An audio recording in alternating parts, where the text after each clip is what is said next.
I'm Darren Jordan in Doha with the main stories here on Al Jazeera. The military offensive in Pakistan's tribal northwest is fueling a growing refugee crisis. Fighting has spread to the lower SWAT valley and the Taliban have been seen in nearby Mardan district.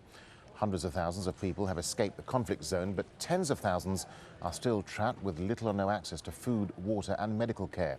Chris Lockyer, the head of the mission in Pakistan for Médecins Sans Frontières, says the group's had to suspend its medical emergency work in the area because it's too dangerous.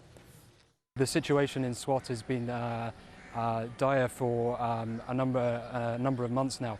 For example, over the last 12 months, our ambulance service has been used 1,300 times for critical cases. We know for a fact that there are critical cases located in hospitals, in private homes, with doctors, other medical staff who are running out of supplies and are unable to get them to appropriate care. The United Nations has condemned fighting in eastern Chad over the last 2 days. Chad's government says it defeated a Sudanese-backed attempt by rebels to take power. And it's shown pictures of what it says is a captured deputy leader of the United Forces of Resistance rebel group. Sudan says the accusations it's involved are baseless.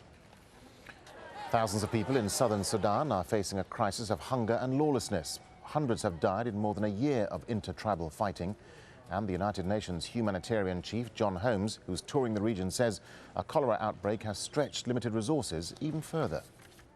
3,000 families or more from the surrounding villages who've come here to seek shelter and to seek some means of living because the conditions there, they've lost everything. We're trying to help them with water and food and shelter, but it's a real challenge of access and security for us and the NGOs and the UN agencies who are trying to help them.